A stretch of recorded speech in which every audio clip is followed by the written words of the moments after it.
안녕하십니까. 군경상담학과 학과장 이수란입니다. 여러분 반갑습니다. 우리 군경상담학과에서 준비한 리더십 특강 그 두 번째 시간입니다. 오늘은 성신여자대학교 교수이시면서 전 국방대학교 교수님이신 김호연 교수님을 모시고 상담과 리더십이라는 주제로 특강을 듣도록 하겠습니다. 반갑게 맞이해 주시면 감사하겠습니다. 여러분 안녕하십니까? 상담과 리더십에 대해서 강의할 김호연 교수입니다. 특별한 강의라고 해서 여러분들한테 학과와 관련된 내용도 일 수도 있고 일반적인 얘기일 수도 있을 것 같습니다. 상담과 리더십이라고 하면은 아마 여러분들한테도 의미 있는 주제가 되지 않을까 싶습니다. 상담이라고 하는 것은 대부분 본 강의를 시청하는 학생들이 군경상담학과를 재학 중이든가 졸업한 학생들이라고 알고 있는데요. 되게 학문적으로 상담에 대해서 학습을 하고 있는 그런 분야이기 때문에 상담에 대한 관심도 여러분들이 높지 않을까 싶고요. 리더십이라고 하는 것은 대부분 여러분들이 조직 속에 몸담고 있지 않을까 싶습니다.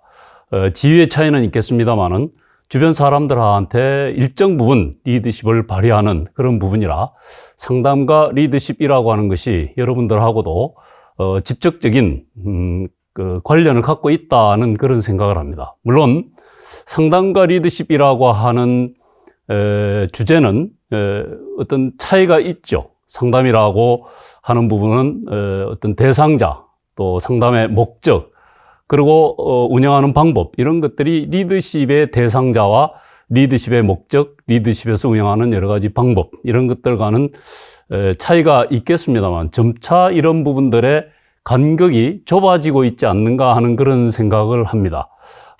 상담과 리더십이라고 하는 것은 결국 추구하는 바의 궁극적인 목표는 동일하지 않을까 싶습니다. 상담의 내담자, 또 리더십에서 팔로워들한테 대하는 그런 부분에 어떤 영향력을 발휘한다는 것, 영향력을 발휘해서 그 사람들을 긍정적으로 변화시킨다고 하는 이런 부분의 어떤 방향성, 이런 부분은 상담과 리더십이 유사하다고 생각을 합니다. 특히 상담과 리더십이 최근에 와서 변화하는 추세나 이런 부분에서의 어떤 접점이 저는 있다고 봅니다.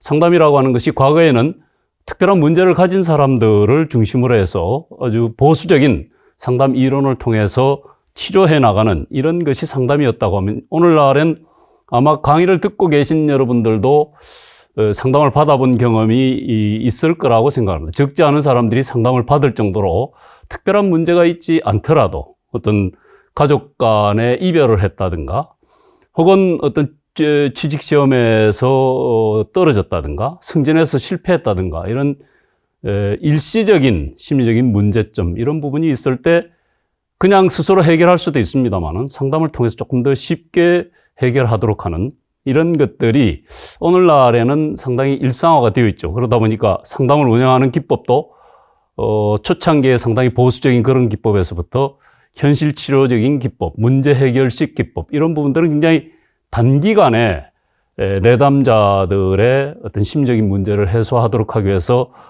운영하는 방법들이라 이런 부분들이 조금 더 현실화되어 있고, 그러다 보니까 코칭이라는 방법을 통해서도 내담자가 안고 있는 그런 문제들을 해결할 수 있는 그런 영역이 상담의 영역에 상당히 확대되고 있고 방법들도 많이 현실화가 되었다는 생각을 합니다. 리더십도 마찬가지죠. 과거에는 상당히 수직적인 리더십이라고 하죠.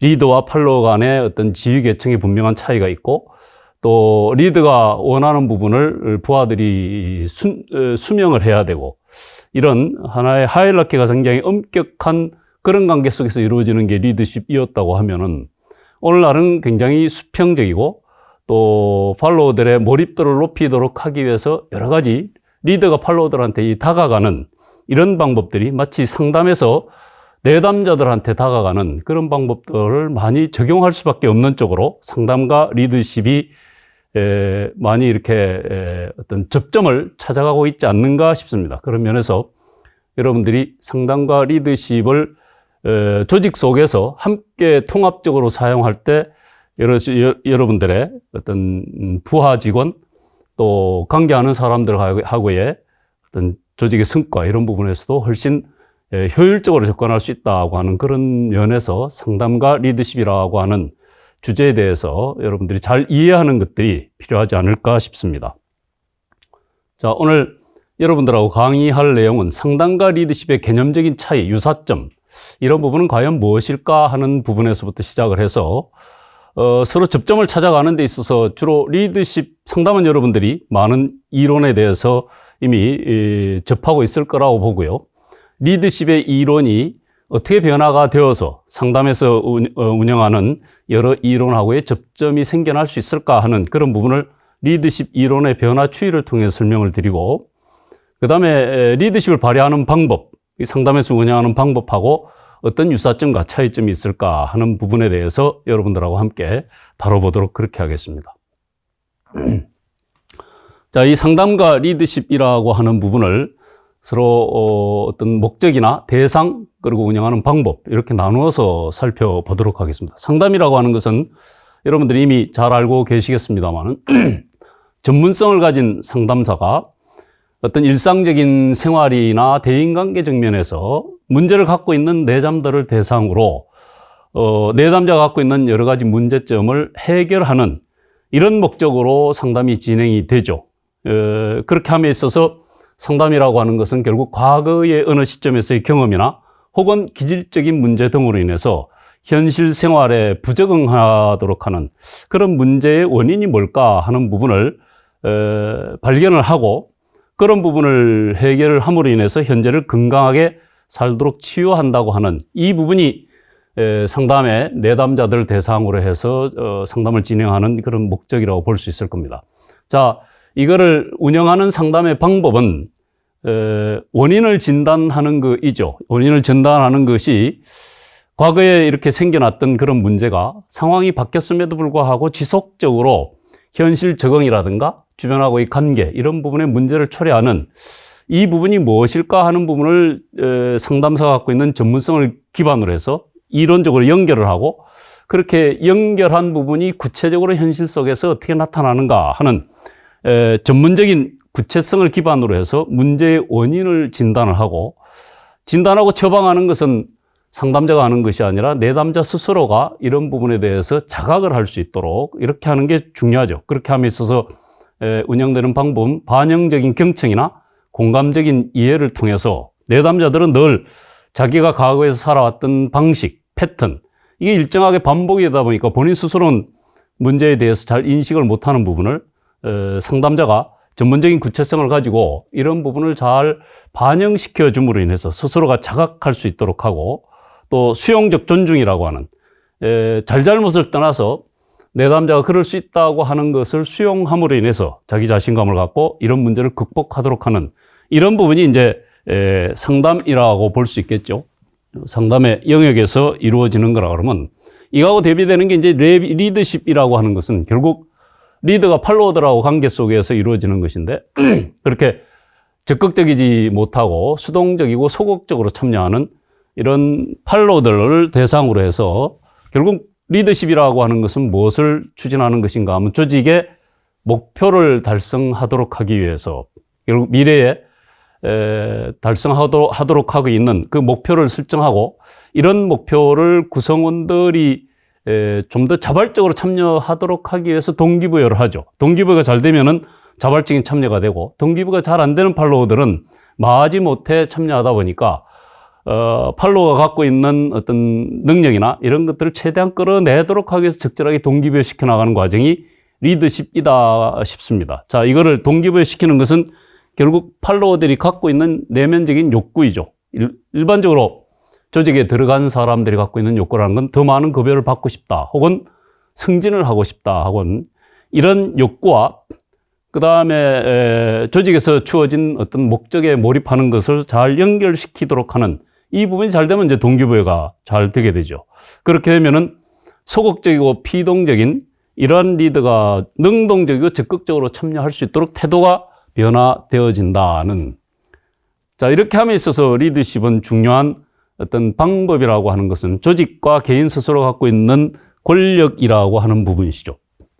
조직이 부여한 권력이 있기 때문에 잘하면 더 많은 보상, 잘못하면 처벌을 줄 수 있는 이런 조직이 부여한 권력이 있고 그것만 가지고 이루어지지는 않죠. 개인적으로 갖고 있는 전문성이라든가 아니면 사람을 대하는 여러 가지 어떤 방법이라든가 이런 것들에 대한 어떤 개인적인 권력, 이것이 기반이 돼서 조직이 추구하는 바의 목표를 달성한다. 그렇게 함에 있어서 적절한 동기부여를 하는 것이고, 동기부여가 잘 돼서 자발적으로 태도를 변화하는 이 과정에서 의사소통이 이루어진다는, 자, 그런 면에서 리더십과 상담이라고 하는 것은 주 대상, 추구하는 바의 목표, 운영하는 방법, 이런 부분에 차이가 있는데 이 중간 지점에 있는 것이 이 코칭이라고 생각이 듭니다. 코칭이라고 하는 것은 상담이라고 하는 것은 어떤 문제를 가진 사람들을 대상으로 해결을 한다 그러면은, 코칭이라고 하는 것은 문제를 가졌다기보다 일상적으로 어떤 난간에 봉착이 되어 있는 사람들이죠. 열심히 공부를 하는데 성적이 잘 오르지 않는다. 열심히 일을 하는데 성과가 생각했던 만큼 잘 나타나지 않는다. 대인관계를 잘하고 싶은데 어떤 부분에서 문제를 가지고 있다. 정상적이지만은 미래의 성과나 미래의 목표를 달성하는 데 현실적인 어려움을 갖고 있는 이런 사람을 대상으로 코치가, 전문성을 가지고 있는 코치가 코칭을 함으로 인해서 이런 문제를 해결하는데 코칭의 목적이 있는 것이죠. 현재 당면한 과제를 해소해서 미래에 더 높은 성과를 달성하는 것이 코칭이다 하는, 그렇게 함으로 인해 하는 데 있어서 동원되는 방법들은, 코칭은 코치가 주의 깊게 관찰을 하는 것이죠. 피코치 되는 사람을 대상으로 주의 깊게 관찰을 함으로 인해서 나타나는 어떤 문제가 봉착될 수밖에 없는 그러한 이유들, 이런 부분들도 주의 관찰을 통해서 나타나고, 또 본인이 일을 하는 데 있어서 굉장히 중요한 자원이 스스로 갖고 있는데도 불구하고 그걸 잘 이해하지 못한다, 파악하지 못한다, 자각하지 못한다 하는 그런 상황을 적절한 질문이나 공감을 통해서 알게 해줌으로 인해서 스스로 내재된 잠재적인 역량을 발견하고, 이런 부분을 코치가 자극 혹은 피드백을 해줌으로 인해서 본인 스스로의 힘으로 문제를 해결해서 더 나은 성과를 갖게 하도록 한다는 그런 면에서 코칭은, 자, 지금 설명드린 상담과 리더십의 중간 영역에 있고, 상담의 어떤 확대된 영역 속에서 이 코칭과 같은 방법들, 현실 치료라든가 해결 중심의 상담 기법은 이런 부분과 상당히 맥을 같이 하고 있고요. 리더십에서도 이 코칭의 기법을 많이 활용을 하고 있죠. 리더가 일방적으로 이끌어 나가는 것이 아니라 팔로워들이 스스로 자각해서 자발적으로 참여할 수 있도록 적절하게 질문도 하고 적절하게 내면적인 동기부여도 해나가는 그런 면에서 이 코칭이라는 건 상담과 리더십의 중간 영역에 있을 뿐만 아니라 상담의 변화된 어떤 과정, 리더십의 오늘날의 변화된 모습에서 보면은 이 코칭이라는 장면에서 많이 일치점이 나타난다고 하는 그런 면에서 이 세 가지를 여러분들이 같이 비교를 하고 상담과 리더십이라고 하는 개념을 조금 더 확장해서 이해할 필요가 있겠다 싶습니다. 자, 더불어서 상담과 리더십의 어떤 전통적인 방법이 오늘날에 와서 어떻게 변화가 됐는가 하는 부분에 관련된 얘기를 좀 드려보면요. 자, 이 상담은 기존의 접근 방법은 심리치료적 입장이죠. 문제를 가지고 있는 내담자, 현실에 대한 부작용하고, 심리적으로 문제를 가지고 있어서 환자라고 볼 수 있는 이런 사람을 심리치료를 해서 정상적으로 활동을 할 수 있도록 하는 심리 회복이 목적이죠.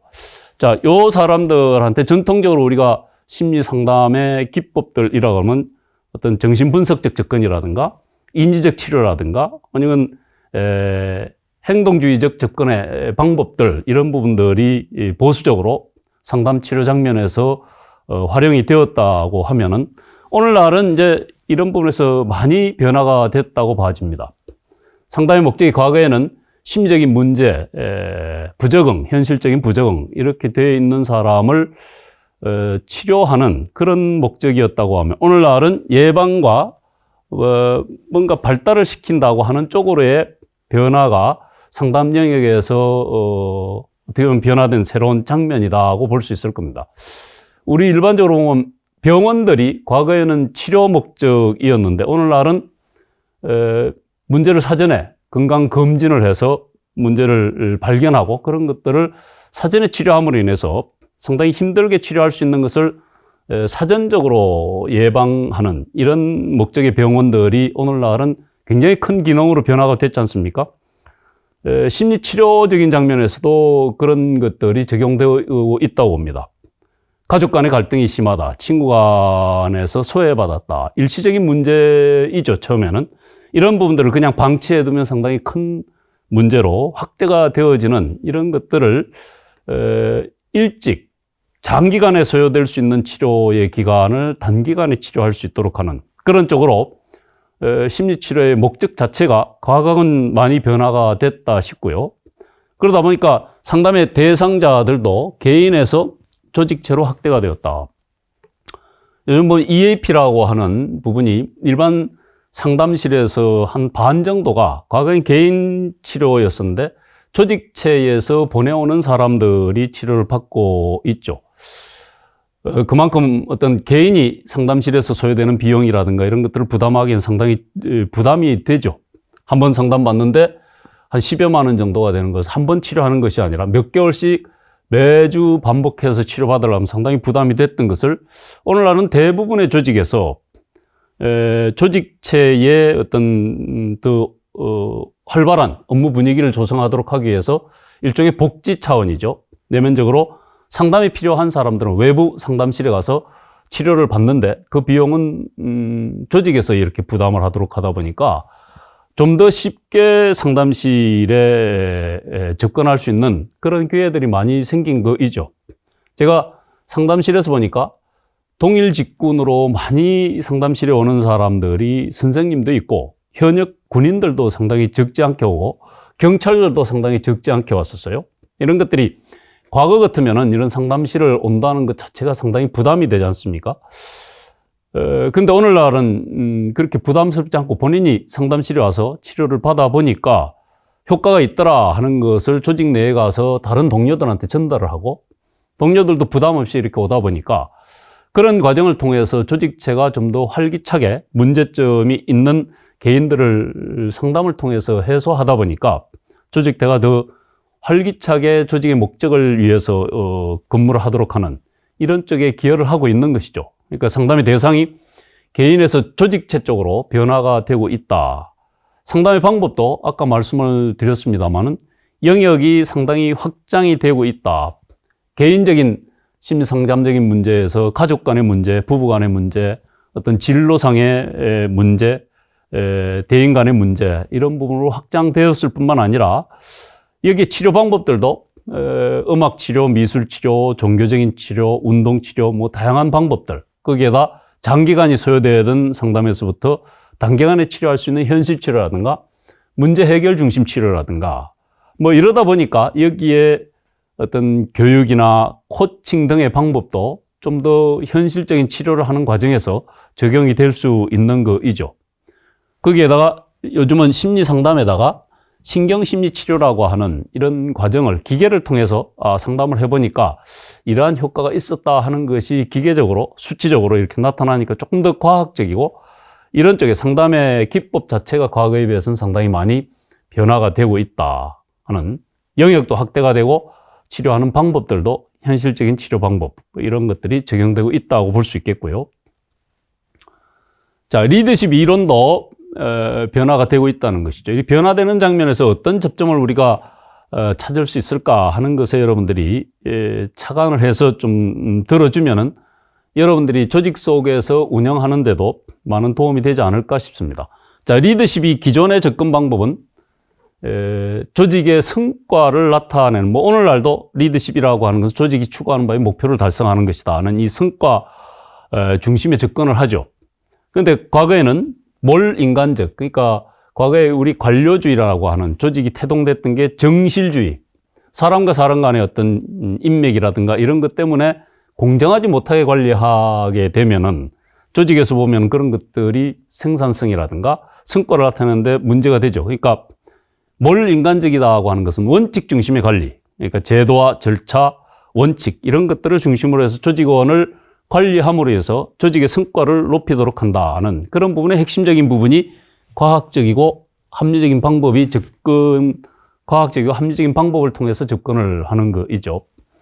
자, 과거의 리더십에서는 중요한 부분이 비효율을 줄인다, 효율적으로 운영한다. 그러니까 투입과 산출.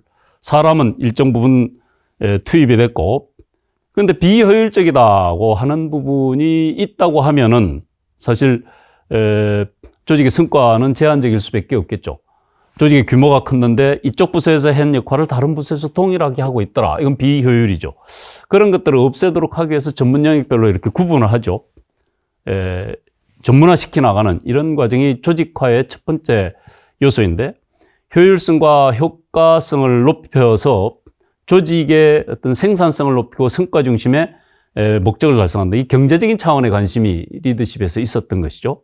또 상하 간의 관계는 어떤 교환 관계, 그러니까 팔로워들은 조직에 들어가는 목적이 조직으로부터 많은 급여를 받는다, 조직 속에서 승진을 한다 하는 이런 부분에 어떤 목적을 가지고 있으면은 열심히 일을 하면은 그에 맞는 반대급부인 급여를 준다는 이 교환 관계죠. 그러니까 이 계약서상의 리더십에서 초기에는 당신이 이런 일을 하면은 조직은 당신한테 이런 반대급부를 부여한다는 이런 부분이 상하 간의 교환 관계이죠. 그러니까 일정한 자기한테 부여된 역할, 이 부분 중심으로 어떤 조직 속에서의 자기 역할을 수행하다 보니까 상당히 어떤 제한적인 부분의 역할밖에 차지하지 못했다. 이게 기존의 접근 방법이라면, 오늘날은 굉장히 리더십을 발휘하는 환경 자체가 변화가 많이 되었죠. 여러 가지 어떤 과학 기술, 또 어떤 구성원들의 어떤 욕구나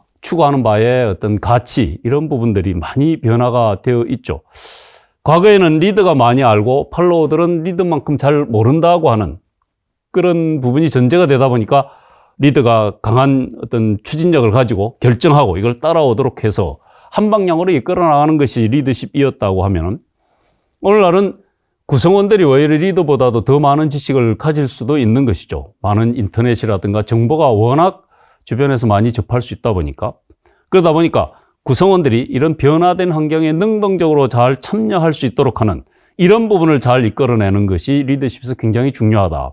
과거에는 하도록 되어 있는 역할을 그냥 리더가 시키는 대로 따라해서 성과를 나타낼 수 있었다고 하면은, 오늘날은 조직의 구성원들이 자기가 마치 주인이 된 것처럼 자발적으로 참여해서 열정적으로 일을 할 수 있도록 이걸 잘 이끌어내도록 하는 것이 리더십에서 굉장히 중요한 부분이었다.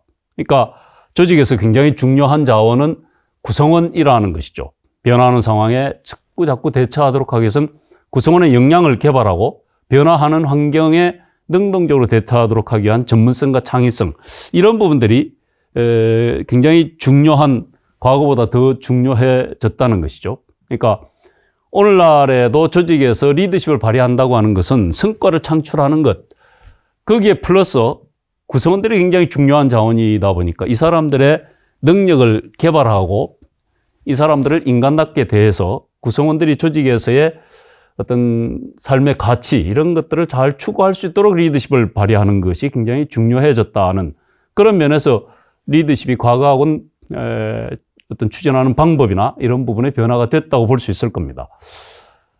오늘 여러분들이 대부분 이제 군이나 경찰 조직에 몸을 담고 있다고 하면은, 과거에는 그냥 리더가 시키는 대로 구성원들이 잘 따라오고 군복이나 경찰복, 제복을 입은 사람들은 스스로가 어떤 사명감이나 소명의식을 가지고 따라왔을 거라고 봅니다. 그렇지만 오늘날의 군인들이라든가 경찰 조직이 과거만큼 그렇게 피동적이고 수동적이고 또 시키는 일에 대해서 순종적으로 따라오지는 않죠.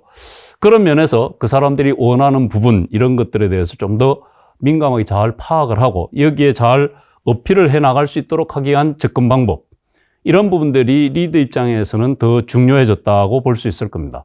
자, 그런 면에서 과거에는 리더 중심으로 리더십을 발휘했다고 하면은, 오늘날은 많은 부분이 팔로워들한테 다가서는 이러한 방법이 중요해진 것이죠. 자, 그런 면에서 리더십이라고 하는 것의 어떤 변화가 어떻게 이루어지고 있는가 하는 부분을 한번 살펴보도록 하겠습니다. 리더십 이론이라고 하는 것은 초기에는 이런 부분에 관심을 가지고 있었죠. 수신제가 치국평천하라고 하는 이 대학의 8장에서 나오는 얘기인데, 대학의 8장에서는 이런 얘기를 하죠. 무류 본말, 그러니까 모든 사물에는 본질이 되는 부분이 있고 말단이 되는 그런 부분이 있다. 물류 본말. 일에는 사유 종시, 일에는 시작점이 있고 마지막에 하는 일이 있다. 그래서 이걸 추진하는 사람이 지소 선우 관계를 잘 파악을 해서 접근을 하게 되면 그것이 곧 도에 가깝다 하는 그런 얘기를 하면서 리더십을 발휘하는 사람이 해야 될 수순, 선우로 관계를 보면은 수신제가 치국평천하다. 제일 먼저 해야 될 게 자기 스스로 몸을 잘 닦아야 된다. 자기 수양을 해서 제가 가족들을 잘 다스리고 국가를 다스리면은 그 다음에 평천하, 세상에 대해서 자기 뜻을 펼칠 수 있다고 하는 이 부분이 대학에서 나오는 리더십을 함양하는 하나의 수순이다. 수신에서부터 시작이 되어진다 하는 그런 얘기를 하죠. 여러분들이 이제 셀프 리더십에 대한 얘기도 여러분들이 듣고 그럴 텐데, 리더십은 나하고 타인의 관계, 나하고 팔로워의 관계 같습니다만, 사실 가만히 들여다보면은 리더와 리더 스스로의 관계하는 방법이 다른 여러 사람이 왔을 때 확장이 된 것이 리더십에서 그대로 적용이 되죠. 살아가면서 내가 삶의 목표를 잘 설정을 하고 그 목표를 설정한 대로 해서 일을 잘 계획적으로 추진을 하면서 어려움이 있을 때 이걸 장애를 잘 극복해 나가는 이런 방법이 있는 사람들한테 조직이나 팀을 맡기면은 자기한테 적용했던 방법 그대로 조직이나 팀에 적용을 한다는 것이죠. 조직의 목표를 설정을 하고 그 목표를 달성하도록 하기 위해서 구체적인 계획을 수립하고 이걸 시행하는 과정에서의 어려움이 있으면 장애 극복하기 위한 방법을 자기한테 했던 것처럼 여러 가지 방법을 잘 찾아 나가는 것이더라.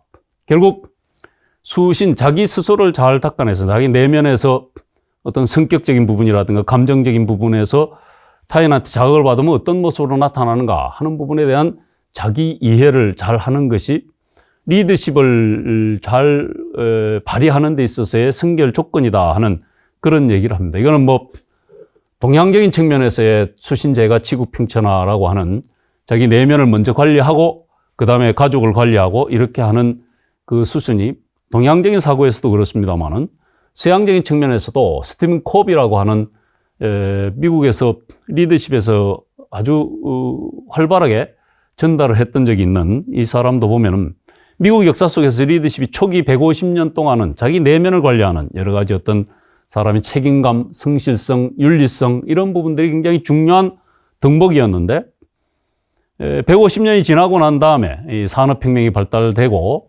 어떤 조직이 대량화되면서 사람들이 리더십을 발휘하는 것이 기법이나 테크닉 중심으로 이렇게 변화가 되었다 하는 그런 부분에 대한 아쉬움을 토로하는 그런 적이 있었는데 우리 동양적인 사고에서도 자기 내면 속에서 어떠한 리더십을 발휘하는데 어떤 부분들을 개발해야 될까 하는 이 부분이 리더십을 발휘하는 데 있어서 우선이 돼야 된다고 하는 이런 데에서 출발선상은 저는 동서양이 동일하게 출발을 했다고 생각을 합니다. 자, 이런 부분이 언제 변화가 되는가 하면은 산업혁명이 일어나고 난 다음에 18, 19세기, 20세기 초엽까지 산업혁명이 일어나서 조직이 생겨나고 조직이 상당히 대규모화가 되죠. 그러다 보니까 대규모화가 된 반면에 여기서 운영의 방법들은 그렇게 합리적이지가 못했다는 것이죠. 사람이 많아진 거에 비해서 이걸 체계적이고 과학적으로 접근한 것이 아니라 이쪽에서 했던 일을 이쪽에서도 하고 중복돼서 하다 보니까 이런 부분에 대한 과학적 관리법이라고 하는 것이 이 시점에, 그러니까 20세기 초반 무렵에 상당히 등장을 하죠. 그게 이제 오늘날에 보면 매니지먼트, 관리라는 것이죠. 관리라고 하는 것은 조직이 대규모화가 되어질 때 비효율적인 부분을 줄이고 효과적으로 성과를 나타내도록 하기 위해서 전문화시키죠.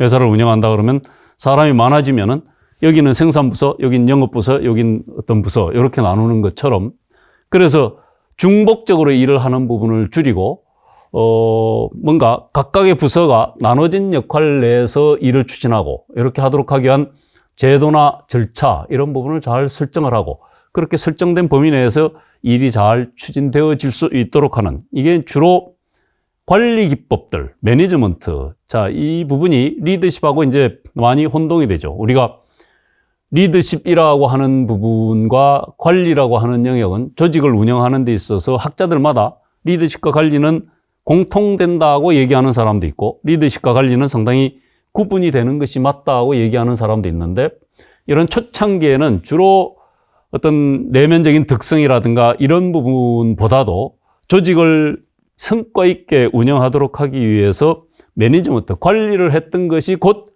리더십이다고 이렇게 어떤 동일 개념으로 인식이 되어서, 결국 이 조직 속에서 조직 관리를 잘해서 성과를 잘 나타내는 사람은 조직 속에서 상위 직급으로 승진을 하고, 사회적 성공이나 출세를 하는 데 있어서 중요한 부분 조직의 관리 능력이다. 관리를 잘하는 사람은 곧 리더십이 있는 것이다 하는 이런 쪽으로의 개념이 동일화가 되다 보니까 사실은 리더십에서 추구하는 기본적인 첫 출발에서의 내면을 관리하고 덕성을 쌓고 윤리성을 쌓고 이런 부분은 상대적으로 소홀하게 다뤄질 수밖에 없는 그런 분위기가 어떤 산업혁명 이후부터 조직의 합리적인 관리라고 하는 관리 기법이 적용하면서 이런 식의 분위기가 치중하게 되었다고 볼 수 있을 겁니다.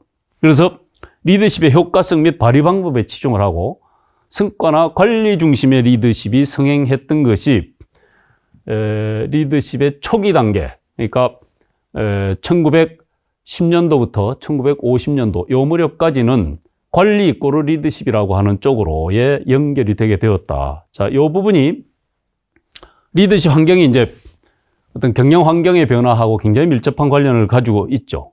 오늘날의 4차 산업혁명의 시대다고 얘기를 하는데, 1950년도 이전까지 1차 산업혁명, 2차 산업혁명, 이건 상당히 고도화되는 제조업 중심으로 상당히 경제적인 성장이 고도화되는 이런 시기였죠. 이런 시기에서 중요했던 것은 팔로워들은 리더가 어떤 방향을 설정하고 그쪽 방향으로 추진하자고 했을 때 그쪽으로 잘 이렇게 수명을 하고 순종하고 잘 따라가는 그런 부분이 조직의 성과를 나타내는데 유리한 그런 방법이다. 그러니까 리더들은 주로 추진력이 있어야 되고 주변을 잘 장악하고 목표와 방향을 명확하게 이렇게 제시하는 그런 부분의 리더십이 1, 2차 산업혁명인 요 시기에 주로 이루어졌다. 반면에 이제 3차 산업혁명은 1950년도부터 2000년도 무렵까지 인터넷을 기반으로 한 정보 환경, 이런 것이 굉장히 중요해지면서 정보에 대해서 접근하는 방법은 상위 직급에 있다고 해서 더 많은 지식을 알고 있는 것이 아니죠. 오늘날에 보면 업무를 추진하는 데서 하급자가 외래 상급자보다 더 많은 지식이나 이런 부분을 갖고 있는 경우들이 뭐 일상적이지 않을까 싶습니다. 그리고 상당히 빨리 변화가 된다는 것이죠. 정보화 혁명을 통해서 4차 산업혁명하면 인터넷에 AI를 결합함으로 인해 가지고 과거에 우리가 감히 생각하지 못했던 이런 부분들이 조직 현실에서 많이 나타나게 되죠. 코로나가 등장을 하면서 비대면 접촉을 통해서 일이 수행이 되고 이런 것들이 거의 오늘날 코로나가 많이 종식이 되었음에도 불구하고 조직 속에서 일상적으로 옛날에 그런 비대면 접촉을 통해서 일이 수행되던 것들이 없어지지 않고 그대로 또 전속이 되어지는 이런 쪽에 4차 산업혁명 시대에는 1, 2차 산업혁명, 3차 산업혁명 때까지 이루어지던 이런 방법하고는 상당히 다른 방법들이 조직 속에서 운영되어질 수밖에 없다. 그래서 과거하고 차별화된 어떤 리더십의 운영 방식이 요구가 되고 있다는 것이죠. 과거보다 훨씬 더 창의성, 전문성, 자율성, 융통성 이런 부분들이 강조가 되어질 수밖에 없는 상황으로 변화가 되었다.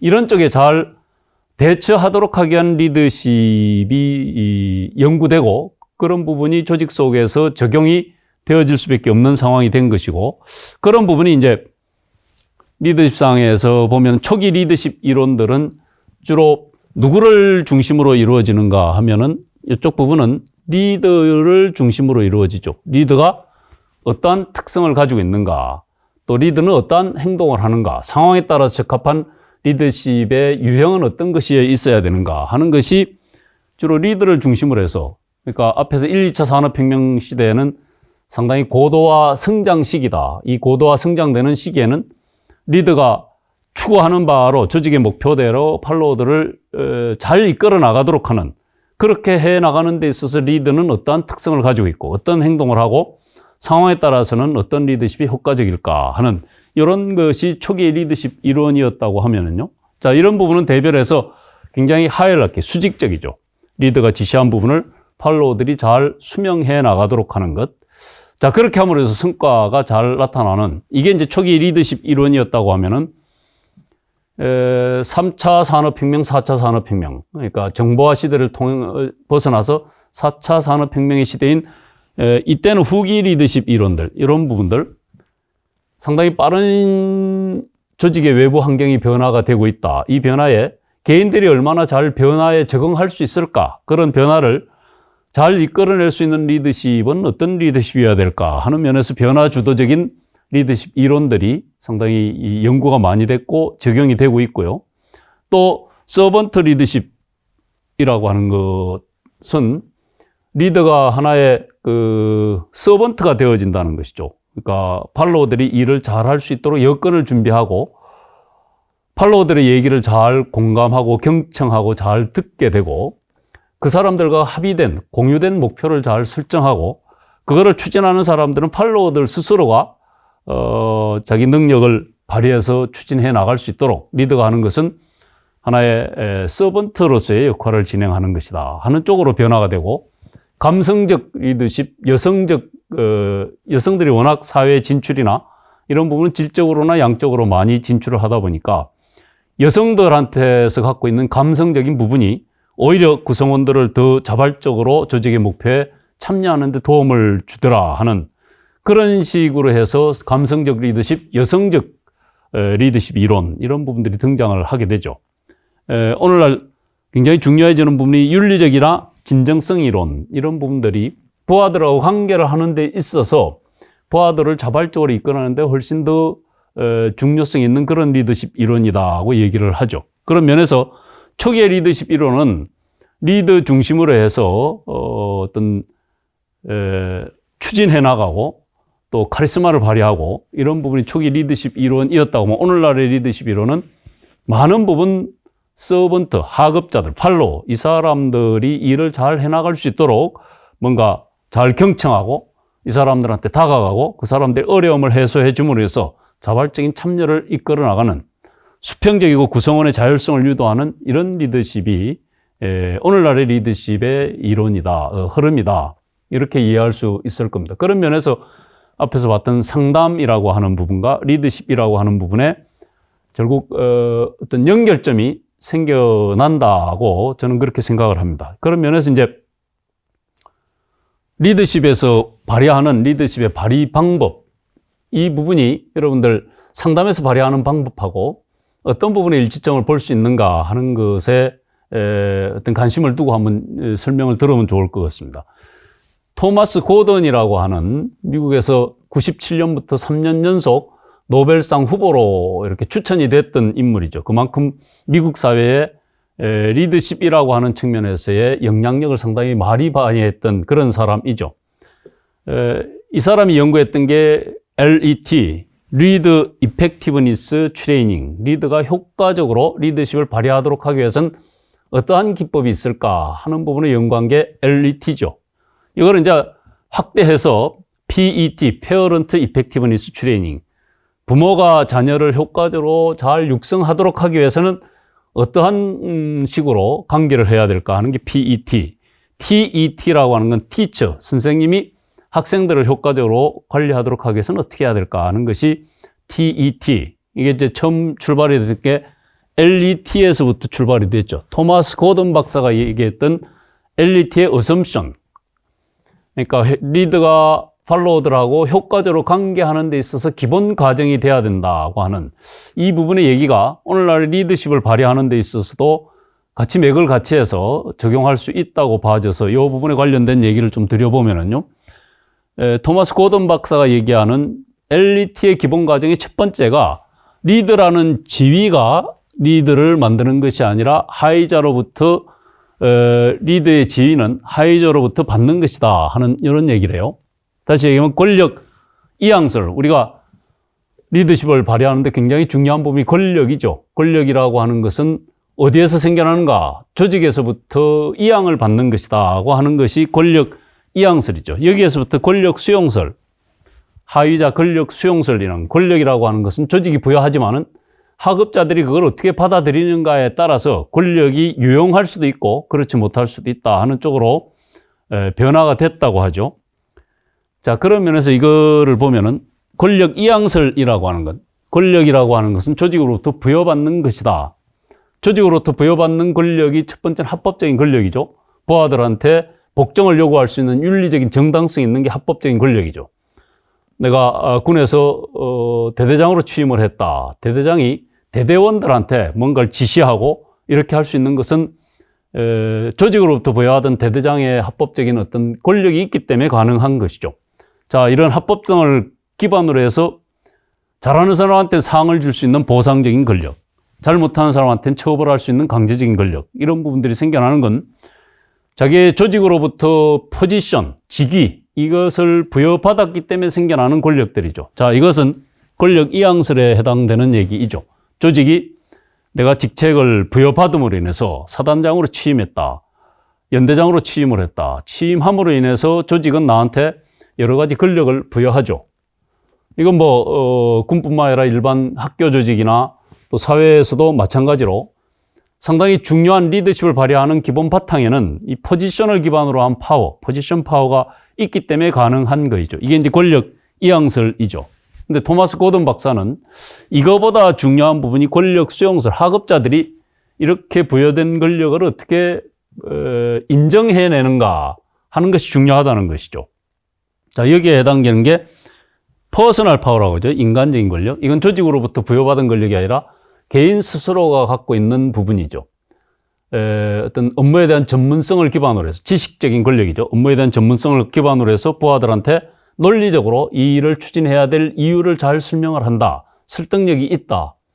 이건 조직으로부터 부여받은 게 아니라 개인적으로 갖고 있는 어떤 능력이죠. 이 능력을 기반으로 한 권력이 생겨난다. 지식적인 권력이죠. 그 다음에 준거적인 권력, 저 사람처럼 되고 싶다고 하는 권력이죠. 고등학교 3학년들한테 내가 원하는 대학에 들어간 사람, 그런 선배가 와서 얘기한다고 하는 것은 학교의 선생님이 얘기하는 것 못지않게 굉장히 큰 영향력을 가지고 있죠. 아, 난 저 사람처럼 되고 싶어. 저 사람 나의 롤 모델이야.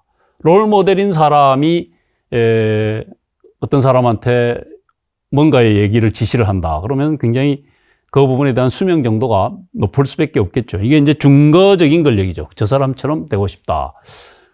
이건 어떤 지위가 저 사람처럼 되고 싶다고 볼 수도 있고, 성격적인 부분이, 아, 저 사람 성격이, 난 저 사람 닮아가고 싶어. 난 저 사람이 롤 모델이야. 이거는 하나의 개인적으로 갖고 있는 이런 부분에 대한 권력이라고 봅니다. 준거적인 권력. 그 다음에 성격을 기반으로 해서 갖게 되는 카리스마 권력. 감히 거역할 수 없는 강한 힘을 저 사람은 가지고 있다 할 때 나타나는 게 카리스마 권력이죠. 이거는 인간적인 권력이죠. 개인적으로 갖고 있는 거이죠. 자, 이런 부분이 권력 수용설이라고 하는 것은 이 부분보다는 이 부분을 더 크게 보았다고 봐집니다. 그러니까 조직으로부터 부여한 권력이 있기 때문에 하급자들이 복종을 하는 것이 아니라 저 사람이 하는 말이 설득력이 있고 그 사람의 여러 가지 어떤 인격이나 이런 부분이 닮아가고 싶고 그 사람의 성격적인 부분에 강한 힘을 가지고 있어서 그 사람의 말에 대해서 잘 수명을 한다. 자, 이 두 가지 지휘 권력과 인간적인 권력이라고 하면은 지휘 권력은 조직 속에서 조직이 원하는 바에 어떤 목표를 달성하는 데 있어서 분명한 방향성을 가지고 있죠. 그 사람들이 어떤 잘 일을 추진하지 않을 때 규율과 기강을 유지하는 데는 포지션 파워가 굉장히 중요하죠. 그렇지만 이 사람들을 자발적으로 일을 잘 수행할 수 있도록 몰입하고 더 열심히 일을 할 수 있도록 뭔가 자극을 해 나가는 데 있어서는 이 인간적인 권력이 상당히 중요하다고 봐집니다. 이건 우리 조직 속에 자주 나타나는 부분이죠. 내가 소대장으로 임명을 해서 임명을 받고 소대원들하고 관계를 하는데 합법적인 지휘 권력이 있기 때문에 얘기를 하면은 잘 듣는 것 같습니다만은 그 중에서 어떤 자기보다 더 많은 지식을 갖고 있는 하급자가 있을 수가 있고 또 그 사람들의 어떤 생활 방식이 지위가 높다고 해서만 일방적으로 따라가진 않죠. 그 사람이 소대원들하고 관계하면서 여러 가지 어떤 지식적인 부분에서도 논리적으로 잘 설명을 해내고 인격적으로도 상당히 학업자들한테 인정을 받게 되고 성격적으로도 상당히 강한 힘을 가지고 있다. 이 부분이 있을 때 학업자들이 잘 따라온다. 결국 조직에서 리더십을 잘 발휘하는 것은 권력 이양설, 조직으로부터 부여받은 권력 못지않게 중요한 부분이 이 스스로가 갖고 있는 이걸 가지고 학업자들한테 인정을 잘 받도록 하는 이런 과정이 필요하다는 것이죠. 그러면은 어떻게 하면 학업자들로부터 자기가 갖고 있는 이 권력을 잘 인정받을 수 있을까 하는 이 부분이 리더한테 굉장히 중요한 리더십을 발휘하는 데 있어서 요소가 될 수 있을 거라고 봅니다. 자, 이 부하들은 왜 그들의 리더를 수용하는 것일까? 물론 합법적인 권력이 있기 때문에 리더에 대해서 수용하죠. 내가 이 조직을 떠나지 않는 이상 상급자로 임명받고 온 사람의 말을 수명할 수밖에 없는 거입니다만은 앞에서 봤던 권력 수용설 그 부분을 내 내면으로 받아들여서 자발적인 참여 이걸 하는 그런 이유는 과연 무엇일까 하고 보면은 이건 토마스 고든 박사는 이런 부분의 균형을 이룰 때 팔로워들은 리더의 말을 잘 따라간다고 얘기해요. 자, 이 조직이라고 하는 부분, 군 조직이 될 수도 있고 경찰 조직이 될 수도 있고 일반 기업 조직이 될 수도 있죠. 군 조직은 조직이 원하는 바의 목표를 분명히 가지고 있죠. 어떤 국가 안보를 지켜야 된다고 하는 이런 어떤 목적을 가지고 조직이 생겨나는 것이죠. 경찰은 치안 질서를 유지해야 된다는 조직에 분명한 목적이 있기 때문에 조직이 태어나죠. 기업은 영리를 추구해야 된다는 이런 조직이 추구하는 바에 목표가 있어서 조직은 생겨나죠. 여기에 조직을 운영하는 데 있어서 핵심적인 요소가 구성원들이죠. 개인들. 자, 개인들을 채용해서 조직은 조직의 목표, 어떤 국가 안보를 유지하도록 하기 위해서 전력을 강화해야 된다고 하는 이런 부분에 열심히 공헌해 주기를 바라죠. 조직은 개인들이 조직의 목표를 달성하도록 하기 위해서 열심히 공헌해 주기를 바라는 반면에 개인은 조직에 들어가는 이유가 조직의 목표를 달성하려고 들어간다기보다는 개인이 나름대로 조직 속에서 취하고자 하는 바의 개인적인 목표, 욕구 이런 부분이 있어서 가는 것이죠. 개인이 조직이 원하는 부분에 공헌을 해준 반면에 개인들은 조직으로부터 유인책, 여러분들이 군조직이 있다 그러면은 경제적인 보상을 조직으로부터 받든가 혹은 승진을 해 나가든가 이런 부분이 하나의 유인책이 될 수 있겠죠. 자, 이런 부분이 서로 균형을 이룰 때 개인이 조직의 목표를 달성하도록 하기 위해서 열심히 컨트리뷰션, 공헌을 해주는 반면에 조직으로부터 많은 급여를 받고 또 승진도 해 나가고 뭔가 내가 삶의 어떤 꿈을 달성해 나갈 수 있다고 이렇게 느껴질 때 구성원들은 협동할 의사가 생겨나는 것이죠. 조직의 능률이 열심히 협동을 하면은 조직의 능률도 올라갈 수 있는 것이죠. 자, 이 부분에 조직의 공헌과 개인의 유인이 서로 균형을 잘 맞춰야 된다는 이런 부분이 상당히 중요하죠. 불행하게도 이제 군 조직에서 병사들은 개인이 조직의 전투력 유지를 하기 위해서 열심히 훈련하는 반면에 이 유인책이 그렇게 많지 않은 대부분의 조직은 공헌과 유인이 균형을 이루죠. 삼성이라는 조직에 들어갔는데 열심히 일을 하니까 나의 어떤 퀄리티도 올라가고 급여도 많이 받고 또 승진도 잘 되더라. 그래서 나는 열심히 일을 한다. 조직의 어떤 성과를 달성하도록 하기 위해서 열심히 일을 한다. 뭐 대부분의 조직은 이게 균형을 이루죠. 불행하게도 우리 군 조직의 병사들일 경우에는 의무라고 하는 어떤 헌법으로 보장되어 있는 국방 의무를 다하도록 하기 위해서 군에 들어오다 보니까 공헌과 유인이 균형이 깨지다 보니까 사실은 병사들을 움직이기가 굉장히 어려운 부분이 군 속에서 현실적인 어려움으로 있죠. 그렇지만 대부분은 우리 직업군인이다. 여러분들이 강의를 듣는 대부분의 신분들은 아마 직업적으로 군을 선택해서 역할을 수행하는 사람들일 경우에는 공헌과 유인이 서로 일치할 때 열심히 일을 하죠. 진급이 경과되었다고 하면 유인책이 사실 그렇게 크지 않지 않습니까? 그러니까 열심히 일을 하는 대신에 돌아오는 부분이 적다고 하면 열심히 일을 안 하게 되는 것이죠. 자, 이 유인책이라고 하는 것이 조직에서 주로 리더들이 팔로워들한테 제공하는 거이죠. 네가 열심히 일을 하면 난 승진을 하는데 도움을 줄 것이다. 네가 열심히 하면 너를 평가를 잘해서 성과급이 있는 그런 부분에서 급여를 더 많이 받게 할 것이다 하는. 과거에는 이 유인책이 상당히 심플했죠. 경제적인 보상이라고 하는. 근데 오늘날은 개인들이 열심히 하는 반면에 리더로부터 받고 싶어 하는 부분이 인간적인 대접도 받고 싶고 하고, 내가 개인적으로 갖고 있는 애로나 고민사항이 있을 때 이런 부분을 리더가 잘 나타나서 이런 부분에 관심을 갖고 상담도 해주고 이러기를 바라는 것이 일반 조직의 구성원들이죠. 부하들은 왜 그들의 리더를 수용하는 것일까? 이 유인책이 내가 원하는 부분의 욕구, 나의 현실적인 어려움, 이런 것들을 리더가 잘 해결해 준다고 하면은 부하들은 그들의 리더를 수용을 잘 한다는 것이죠. 조직의 목표 달성, 이 조직의 목표 달성과 구성원의 욕구 충족, 이 부분을 동시에 달성할 능력과 유연성. 자, 이 부분이 관련돼서 우린 과거에 개인들이 조직의 목표를 달성하는 데 필요한 이런 능력만 리더가 가지고 부하들하고 관계하면 된다고 보는데, 그거 못지않게 중요한 부분이 자발적인 참여를 하도록 하기 위해서 이 유인을 잘 할 수 있도록 부하들하고 어떻게 관계하는가, 이 부분이 굉장히 중요하다. 아마 여러분들이 조직 속에서 우리 상사의 말을 난 정말 잘 듣고 싶어 할 때 이 부분이 상당히 클 거예요. 아, 성격적으로 닮아가고 싶은 부분도 있을 수 있을 거고, 내가 애로사항이 있을 때 우리 상사는 나한테 다가와서 그런 부분을 잘 들어줘서일 수도 있는 거이죠. 그래서 중요한 부분이 조직의 목표를 달성하는 데 필요한 능력들, 뭐 조직의 목표를 설정하고 계획을 잘하고 이걸 추진해 나가는 데 있어서 필요한 동기부여를 잘하는 등등은 조직의 목표를 달성하기 위한 기술이죠. 이 부분 일반적으로 우리가 조직에 있는 리더들한테 갖고 있어야 될 능력이라고 보는 이 부분 못지않게 중요한 부분이 구성원의 욕구를 충족하는 기술과 관련된 능력도 잘 구비를 해야 된다는 거예요.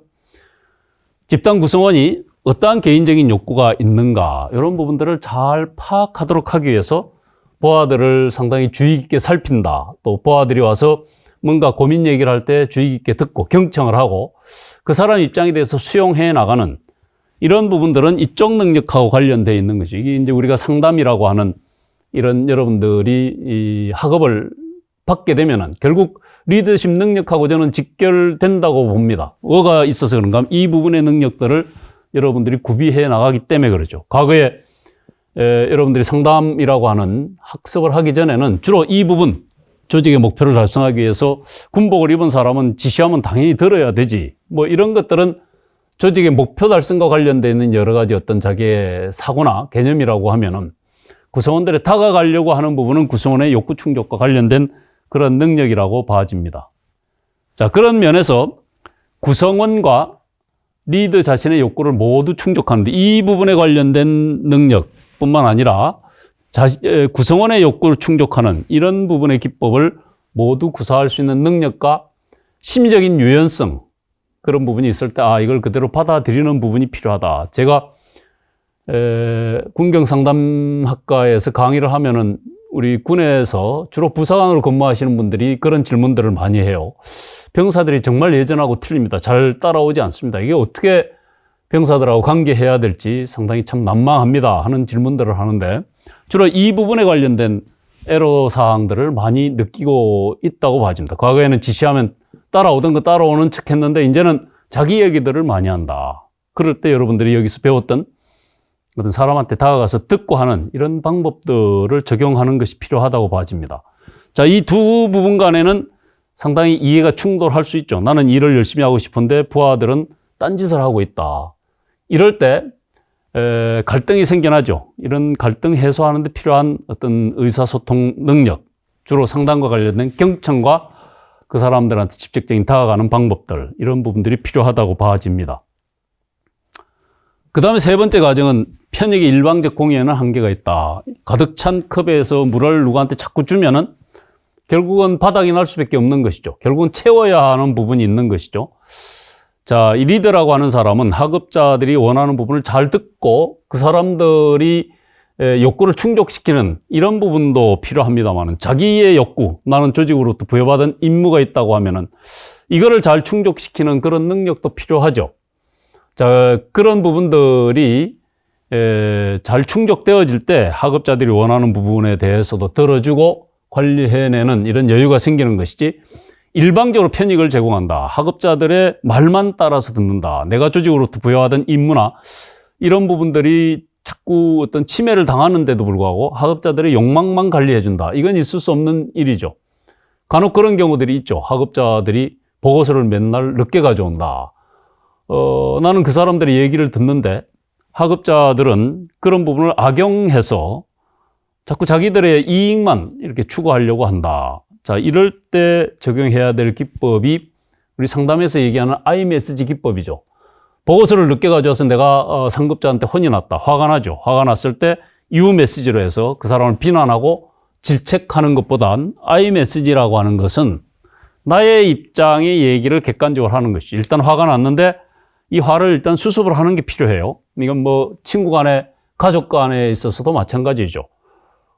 부인이 화장품을 샀는데 100만 원짜리 화장품을 샀다. 이걸 보는 순간에 확 화가 나죠. 근데 중요한 부분은 향후에 그런 일을 없애도록 하는 게 필요하죠. 행동의 변화가 필요하죠. 학업자들이 늘 보고서를 늦게 가져와서 내가 곤혹스러운 상황에 처한다. 화가 나는데 이 화를 좀 수습을 하고 iMessage 기법. 내가 이런 상황에서 어떤 상황에 놓여 있는가 하는 것들을 설명을 하는 것. 나는 당신이 어떤 행동을 했다. 보고서를 늦게 가져왔다. 그걸로 인해서 나한테 어떤 영향을 미쳤는가. 상대가 한 행동. iMessage 기법 여러분들이 이미 알고 있는 분들도 있을 것 같아서 상세한 설명은 하지 않겠습니다. 상대가 한 행동. 이 행동이 나한테 미친 영향. 그걸로 인해서 나는 상급자한테 가서 굉장히 꾸지람을 들었다. 당신이 보고서를 늦게 가져옴으로 인해서 나는 내 상급자한테 가서 꾸지람을 들었다. 이게 한 번이 아니라 몇 차례 반복되고 있다. 그래서 나는 어떤 느낌? 당신에 대해서 굉장히 실망스러운 느낌이 들었다. 앞으로도 이렇게 하면은 이런 부분이 더 커지면 난 당신한테 어떤 조치를 할 수밖에 없어질 것이다. 그래서 그런 행동을 안 했으면 좋겠다. 이게 iMessage 기법의 핵심이죠. uMessage 기법은 뭐라 그러는 것이죠. 근데 이 감정적으로 대하면 사람은 또 감정적으로 되돌아올 수밖에 없어 충돌이 생겨날 수밖에 없는 것이죠. 그런 면에서 내 욕구에 충족을 못한 부분이 있으면은 화가 난다고 해서 화를 상대방한테 쏟아붓기보다는 상대가 한 행동과 영향, 느낌, 이걸 순차적으로 이렇게 설명해 줌으로 해서 상대의 행동을 긍정적으로 변화시켜 나가는 이런 과정에 어떤 부하들하고 관계하는 이런 방식이 필요하다. iMessage 기법이죠. 자, 마지막으로 토마스 고든 박사는 부하들은 스스로 문제를 해결할 능력이 있고 스스로 문제를 해결할 때 조직에 영향이 전달된다고 하는 그런 면에서 과거에는 맥거리그라고 하는 사람은 학업자들을 엑스론적 인간관, 그러니까 학업자들은 굉장히 책임감이 없고 또 굉장히 의존적이고 시키는 일만 한다 하는 것이 엑스론적 인간관이죠. Y론적 인간관은 그거하고는 상반되게 적절하게 동기부여시키면은 학업자들이라 하더라도 책임감을 가지고 일을 할 수 있고 자기 독립적이고 능동적으로 일을 할 수 있다. 과거의 초기에는 이런 식의 관점을 가지고 부하들을 대했죠. 지시하고 통제하고 관리 감독하지 않으면 게을러진다는 그런 관점이 초기의 리더십을 발휘하는 그런 시점의 관점이었다고 볼 수 있는 이런 부분은 상급자는 상당히 권위주의적이에요. 지위가 높고 하급자는 낮으면은 하이라키, 지시하고 통제하고 그리고 이 사람들은 어떤 그 잠재적인 능력이 있다고 보지 않기 때문에 업무의 성과를 높이도록 하기 위한 단순한 업무를 추진하게 되고 뭐 이렇게 관리하는 억압적인 조직 문화가 형성이 되는 게 X론적 관점의 인간관으로 봤다 보면 Y론적 관계로 보면은 이 사람들 적절한 동기부여를 시키면은 스스로가 조직 목표에 참여를 해낼 수 있는 그런 사람들이라고 보니까 이 사람들을 잘 개발하고 스스로 자기 관리를 할 수 있도록 내가 지시하고 통제하는 게 아니라 스스로 관리할 수 있도록 하긴 자기 셀프 리더십의 목표와 방향을 설정한다. 이 사람들한테 권한을 위임하고 책임감을 부여하면 훨씬 더 성취지향적으로 일을 해나갈 수 있다. 자, 이런 관점으로 사람을 보다 보니까 뭔가 일방적인 지시 통제하는 것보다는 권한 부여하고 그 사람들의 어떤 역량을 잘 찾아서 그런 부분을 자극시켜주는 그런 부분이 필요하죠. 자, 그래서 오늘날 리더십 관점은 Y론적 관점이고 부하들을 잘 육성하는 것이 조직의 성과를 높이는 데 있어서 굉장히 중요한 부분이고, 설사 잘못했다 하더라도 이런 부분을 그대로 인정해주고 다음에는 더 발전할 수 있는 쪽으로의 어떤 조직의 분위기, 이런 문화를 형성해 나가는 것이 오늘날 리더십에 있어서 굉장히 중요해졌다는 거이죠.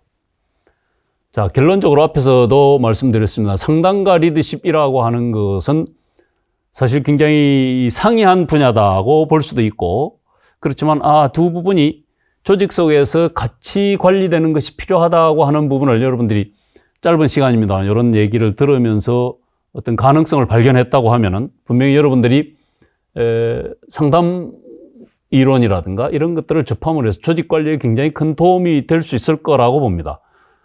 요즘 각 군의 리더십 센터에 보면은 상담하는 파트가 상당히 많이 생겨났어요.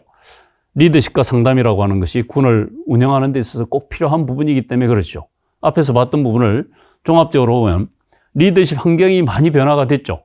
구성원들의 가치관도 변화가 됐고, 어떤 조직 외부 환경도 변화가 됐고, 그런 면에서 구성원들의 자발적인 참여와 그 사람들이 갖고 있는 잠재적인 역량 개발이 조직의 성과하고 직접적인 관련을 가지고 있다고 하는 그런 부분에서, 자, 이 조직의 구성원들을 자발적으로 참여를 시켜내도록 하기 위해서 그 사람들이 갖고 있는 욕구가 무엇인가 하는 부분을 잘 파악해서 동기부여도 하고, 또 개인적으로 갖고 있는 어려움이 있다 그러면 이런 부분들은 그냥 내몰라라 하는 것이 아니라 그런 부분을 잘 다가가서 헤아리고 해결해 줌으로 인해서 조직에 자발적으로 참여하려고 하는 몰입도가 올라갈 수 있다고 봐집니다. 이런 부분이 리더의 포괄적인 하나의 자기 역할의 범주 속에서 포함돼야 된다는 것이죠. 그런 면에서 상담과 리더십이라고 하는 것은 조직을 운영하는 데 있어서 통합적으로 활용되는 것이 필요하고, 이런 능력을 잘 구비하는 것이 조직의 성과를 높이는 데 있어서 중요한 요소가 된다고 하는 이 부분의 얘기를 드리면서 길지 않은 짧은 시간에 너무 많은 얘기를 하려고 그러다 보니까 조금 급히 이렇게 강의가 진행된 그런 부분도 있는 것입니다. 여러분들한테 도움이 되는 그런 강의였기를 바랍니다. 여러분들 수고 많으셨습니다.